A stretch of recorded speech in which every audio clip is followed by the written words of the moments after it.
Sabah is ours. Siyan ang sabi ni Teddy Boy Lacson, ni Secretary Teddy Boy Lacson. Siya sinabi niya. Sabi niya, ang Sabah daw ay atin. Alam niyo ho ba na ito para lang ho sa ating kaalaman. Ganito kasi nangyari. Bago muna natin yan, pakinggan muna natin ng speech niya, ha? Kasi galit na galit ho siya. Pakinggan natin ng speech ni Sir Teddy Boy Lacson. The notion that people can fall through the cracks in the system because they are human beings, and as for and I'm glad you brought this up, and that the culprit here is Malaysia. Oy. Well, then I shall look into it. But I can tell you, we have to proceed very carefully. I do not recognize that they are stateless. They must be Filipino because Sabah is ours. That's all there is to it. If Malaysia doesn't like it, that's too goddamn bad for them. And by the way, this question of ASEAN amity, that won't get in the way of my assertion of what is ours. Thank you, Secretary Lacson. And I will also fight for... Yun ha. So, pinagdidiinan niya na Sabah is ours.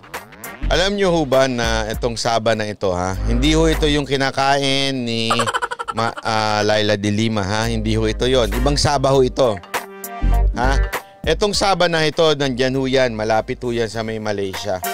Actually, meron niya dyan sa Malaysia yung Johor, ano ba yun? Basta napunta na namin, nag-show na kami dyan Johor, dyan dinadaan yung mga gustong pumunta ng Malaysia, yung tumatakas ng Pilipinas. Dyan dumadaan, pumupunta sa Johor, tapos from there lilipad na ng ibang bansa. Or, yung mga taga-Malaysia naman na tumatakas, doon din dumadaan, tas pupunta sa Sabah, diretso na yan sa kung saan man dito sa atin. Johor Bahru. Ang gagaling ninyo mga researcher ko Sa Johor Bahru dyan nag-concert nag-show kami dyan.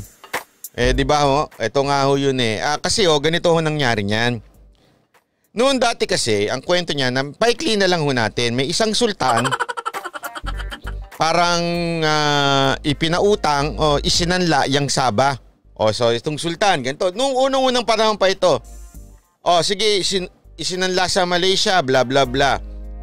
Tapos, nung tapos na yung mga occupation, ng mga gusto nang kunin. So, kukunin na.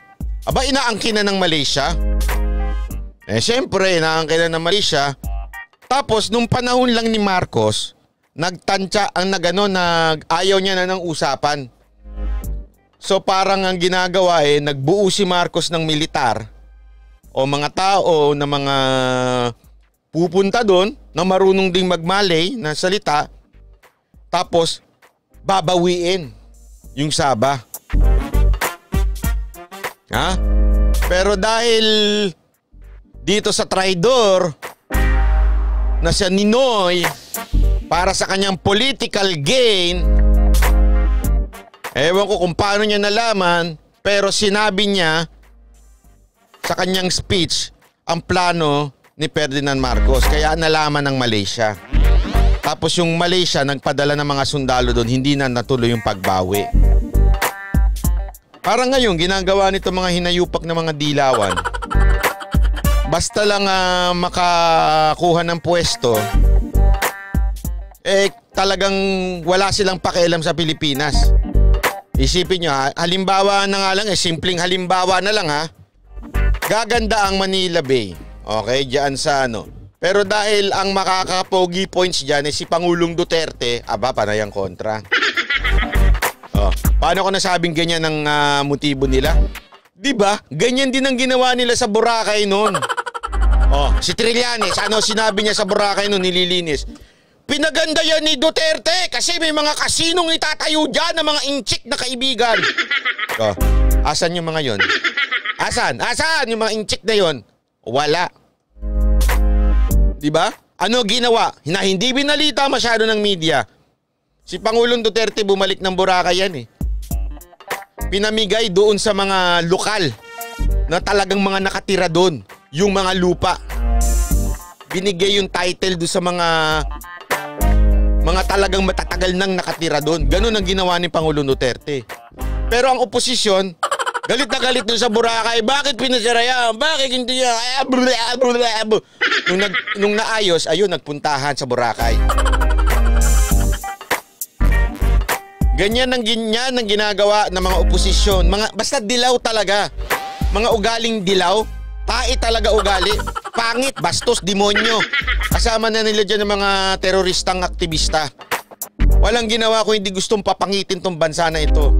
Basta hindi nila kaalyado yung presidente nakaupo, talagang it's either tatraidorin o kaya sisiraan. Basta pumangit lang doon sa panahon na kalaban nila. Ganyan yung mga yan.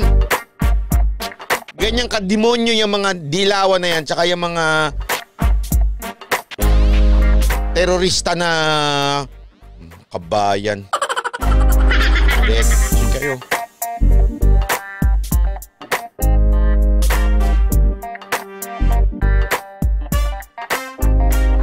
Kaya ganyan noong nangyari noon sa Malaysia. Dapat kukunin na si Marcos lang ang nagtansyang yun. Talagang kasi at that time, tayo pa tayo sa pinaka-powerful na bansa sa Asia noon. Aside from Japan, tayo yung susunod. So kukunin na eh. Ayaw nyo ibigay. Sige, gagawa kami ng plano. Aba, ito si Ninoy. Para kampiyan siya ng Malaysia.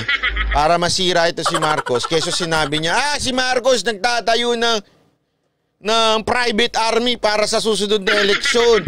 O, ganyan. O, hindi tuloy nabawi. O, di ba parang ganyan din ginawa nung anak niyang may topak? Si Pinoy? May backdoor meeting yung kanyang tutang si Trillanes sa China.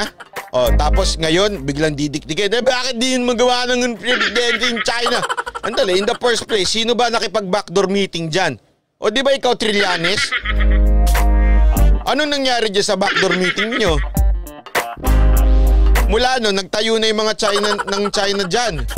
O, tapos biglang isisi nyo, kayong kay Pangulong Duterte, na gusto nyo girahin ng China. Sa panahon ngayon na kailangan natin ng lahat ng kakampi, girahin natin, gusto natin ganon?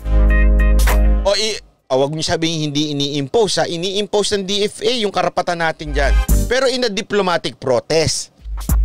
O, yan yung gusto ninyo, di ba? Talaga naman yan ang ginagawa ng gobyerno. Pero yung iba gusto talaga girahin.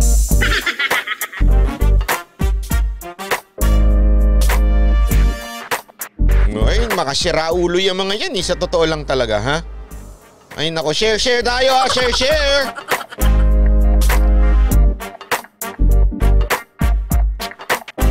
Tama. Pinaalala ni FKQ. Kini-question niya ni Enrile si Trillanes about China. Kasi tama nga naman, bakit ka magpapadala doon? Dapat pagdating sa usapan na yan, dapat hindi ganun na backdoor. Kini-question niya ni Enrile, nag-walk out to si Trillanes. Ganyan si Trillanes, laging nag-walk out, parang tanga. Akala mo yung tapang-tapangan? Amunin ko kaya ito ng na Jack and Poy.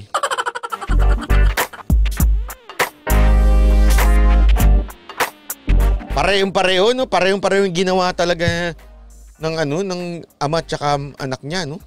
Si Saba naman to. Ito naman dun sa sa island na yan. Sa Spratly na yan. Ay, nako.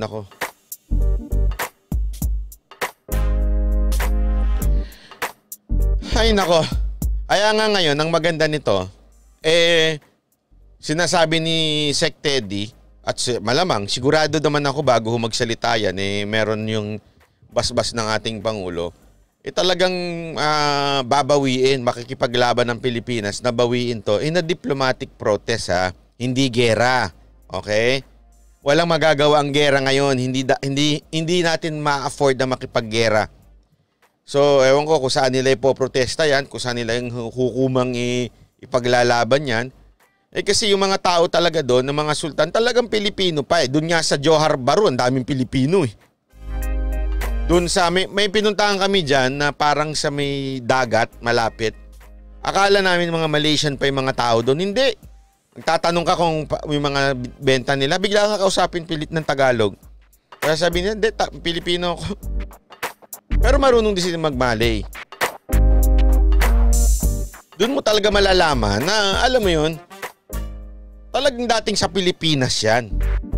Inagaw sa atin ng mga Malaysian. Alam mo naman itong mga Malaysian eh. May saltik din eh. Ay, totoo naman.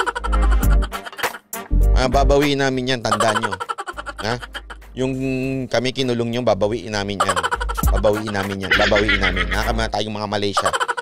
Kahit huwag nyo na akong pabalikin dyan, kahit iban nyo dyan, hindi talaga ako babalik dyan sa bansa nyo. Ha? Pinanood ko nga yung ano nyo, yung corrupt ninyo Prime Minister. Hiyang-hiya naman kami sa inyo. Wala lang. Gusto ko lang sabihin.